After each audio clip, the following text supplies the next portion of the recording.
Do'stlar, O'zbekistondagi balki O'rta Osiyodagi eng tez Porsche Turbo S Cabrio'ni obzori.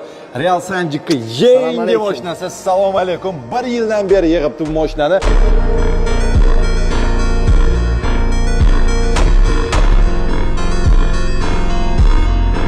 Eng qizig'i Turbo S so'zi O'zbekistonga olib kirib kelish bizda $320 ming ga tushadi.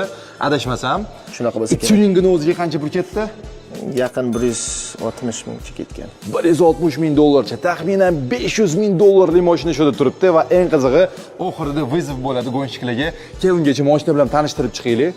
Nimaga aynan Turbo S ni tanlading O'zbekistonga olib kelishga? Bu mashina tug'ilgan kunimga esingizda bo'lsa, sovg'a qilishdi, katta intervyuda ham bo'lgan. Porsche sovg'a qilishdi. Da.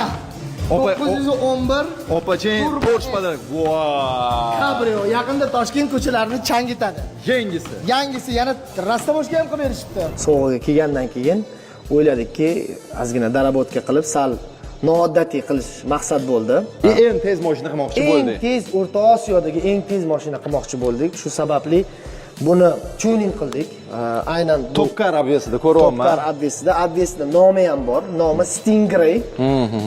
GTR Cabrio bo'ladi. Bu juda redki tuninglardan biri. Dunyoda 12 deb polni karbon bilan qoplangan. Polni karbon. Bu degani minus 100 kilogramm.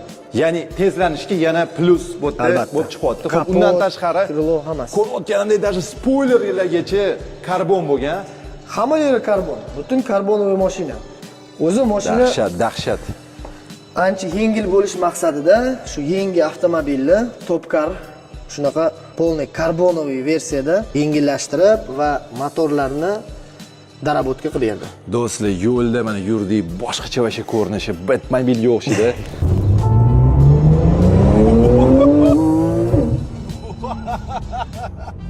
Karbonni o'ziga qancha pul ketdi? Shuncha karbon butun salondan. Karbonni shu aytganimdek jami hisob yaqin Общий 160 ming. Shunaqa. O'zini rangi qanaqa edi? Qoramidi? Qora. Qora rangida. Bitta saloniga ham baho bera olamiz. Salonda tushunishim bo'yicha to'ja ham karbon elementlari qo'yilgan-a tablodagi. Karbon elementi o'zi zavoddan bo'lgan.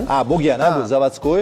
Lekin ruli darabotka qilingan, relyefni karbonlar bilan polni. No eng qizig'i bu mashinani ustida ham emas.